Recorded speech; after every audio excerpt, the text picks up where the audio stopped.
M2 Business School veut participer à la redynamisation du secteur bancaire et des finances. Pour ce faire, un séminaire a été organisé à Abidjan. Cette initiative vient pour approfondir et anticiper l'évolution et l'activité bancaire et financière en Afrique et dans le monde, notamment les technologies innovantes et les nouveaux secteurs de développement. Quelle stratégie faut-il adopter?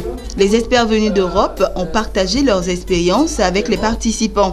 Peut-être une opportunité en Côte d'Ivoire de travailler de façon plus proche avec les régulateurs, avec la Banque centrale, pour définir peut-être un encadrement du crédit qui soit un peu plus lax, qui permette d'offrir plus de crédit à plus de petites entreprises et plus de particuliers, de façon à continuer à développer l'économie. L'économie de Côte d'Ivoire a une croissance extraordinaire cette année, et déjà l'année dernière elle avait une très haute croissance. Ce sont des opportunités positives, mais je crois qu'il y a également beaucoup de possibilités de développement du monde des PME et du monde des particuliers. Avec un encadrement des taux d'intérêt trop durs, trop bas, je dirais que ce n'est pas forcément facile pour les banques de prendre une position de crédit risquée.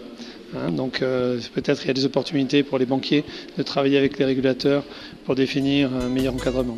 Ce séminaire vise entre autres la définition d'une stratégie différenciée et gagnante, réfléchir sur les grands enjeux du secteur bancaire en 2016. Pour les participants, cette initiative est la bienvenue. Nous sommes dans un environnement changeant. Le monde de la banque aujourd'hui fait face à des concurrences en fait un peu partout, que ce soit la banque, que ce soit la finance.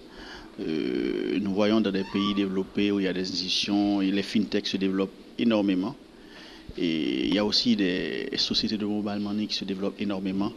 Nous pensons que le monde de la finance d'aujourd'hui ne sera pas le même monde en fait dans 3 ou 4 ou 5 voire 20 ans.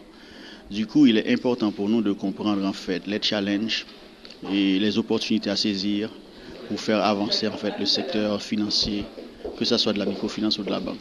Il faut également rajouter que le client est devenu très exigeant. L'exigence des clients se situe au niveau de la qualité de service, bien sûr, mais également aussi au niveau de la rapidité d'exécution et au niveau de la simplicité. Et fort de toutes ces exigences qui sont légitimes, les banques doivent se réinterroger, réadapter leur offre de services, bref, revoir leur stratégie. Co-organisé par l'APBFC, ce séminaire devrait permettre aux participants de maîtriser le processus de management stratégique dans le secteur bancaire et financier et aussi maîtriser la démarche optimale d'implémentation de cette stratégie. Il faut préciser que M2 Management et Développement d'entreprise est une business school qui travaille à donner une formation de qualité aux dirigeants et cadres des organisations et surtout à faire de la recherche dans le domaine du management et des activités économiques dans toute l'Afrique francophone, en commençant par la Côte d'Ivoire.